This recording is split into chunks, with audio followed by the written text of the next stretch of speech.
ஒன்மே delivery வாஸ்க்கு உங்களை வரவேற்கிறேன். ஆமாங்க, நான் உங்ககிட்ட கேட்குறேன், நீங்கள் எவ்வளோ ஆண்டவரை விசுவாசிப்பீங்க? நீங்கள் ஒரு வேளை என்கிட்ட சொல்லலாம், நான் ஆண்டவரை எப்போவுமே விசுவாசிட்டே இருப்பேன், என்னுடைய விசுவாசம் எப்போவுமே ஆண்டவர்கிட்டேருந்து குறையாது அப்படின்னு நீங்கள் சொல்லலாம்.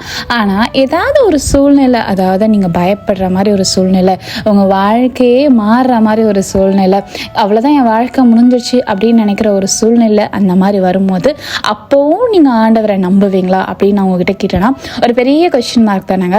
ஆனால் வசனம் சொல்லப்படுது, ஆதியாகமம் 15:6, அவன் கர்த்தரை விசுவாசித்தான், அதை அவர் அவனுக்கு நீதியாக எண்ணினார்.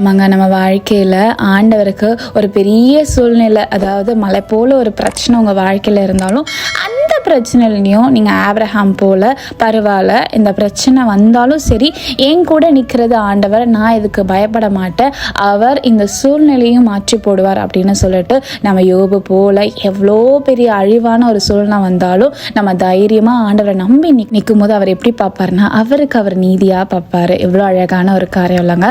நம்மளும் நம்ம வாழ்க்கையில் நம்ம விசுவாசத்தை மட்டும் எப்போவுமே குறைக்க வேண்டாம். நீங்கள் ஆசிரியப்படுறது உங்களை ஆசிரியராகாமே.